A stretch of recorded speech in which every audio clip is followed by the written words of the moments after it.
Today I'll discuss error corrections with you all. So I hope you all are loving my error corrections videos. So without wasting any more time, let's start the session. A very horrifying incident was broadcasted 3 days ago. बोलो तो इसमें error क्या है? अब देखो telecast. I hope you can see this word telecast and broadcast.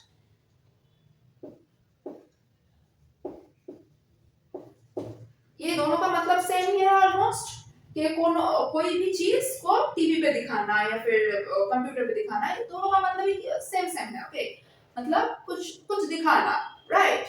तो इसमें इसका टेलीकास्ट फॉर एग्जांपल, इसको हम कहीं भी इसका V2 फॉर्म में हम कहीं भी टेलीकास्टेड या फिर टेलीकास्ट या ऐसे कुछ नहीं लिख सकते। इसका V1 V2 V3 form same है, telecast telecast telecast same. Broadcast broadcast broadcast, कभी भी हम ब्रॉडकास्टेड नहीं लिख सकते, वो रॉन्ग हो जाएगा।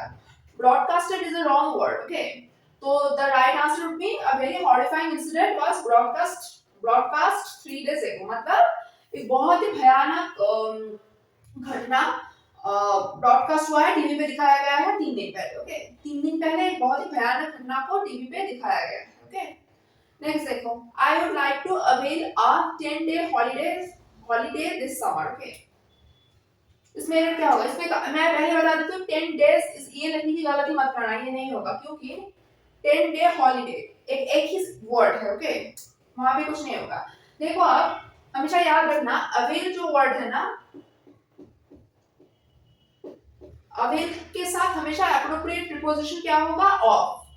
लेकिन इसमें एक ट्विस्ट है, अवेल के तुरंत बाद ऑफ नहीं लिखना, ऑफ थोड़ा सा बाद में लिखना। अवेल के ठीक एडजेसेंट में, अवेल के ठीक बाद इसका रिफ्लेक्सिव प्रोनाउन आएगा, एक सेल्फ वर्ड आएगा।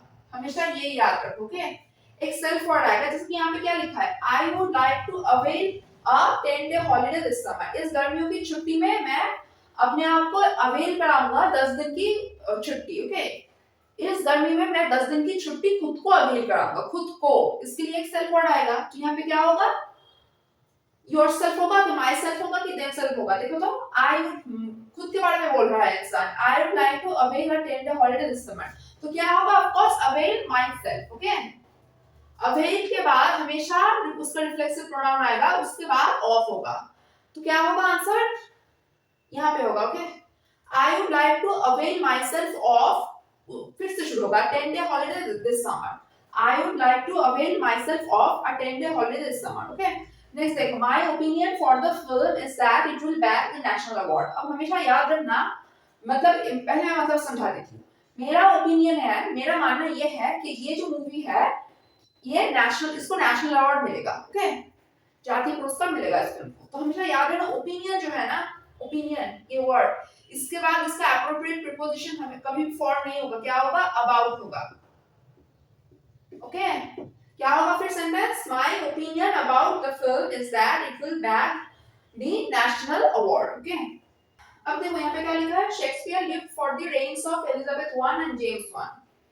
Shakespeare, I hope you can see this words properly. Okay, यहाँ पे क्या लिखा है? Shakespeare lived for the reigns of Elizabeth 1 and James 1। अब देखो ये क्या बताने की कोशिश कर रहा है कि शेक्सपियर एलिजाबेथ 1 और जेम्स 1 के रेन का मतलब क्या होता है? जब वो शासन कर रहे थे। ओके, जब वो किंग एंड क्वीन थे। ओके, अब ये बताना क्या चाह रहा है कि Shakespeare lived for the reigns of Elizabeth 1 and James 1, मतलब एलिजाबेथ 1 और जेम्स 1 के शासन के बीच में शेक्सपियर जी रहे थे, शेक्सपियर लिव कर रहे थे, राइट। तो बीच में ये डिनोट करने के लिए क्या फॉर होगा या फिर कुछ और होगा?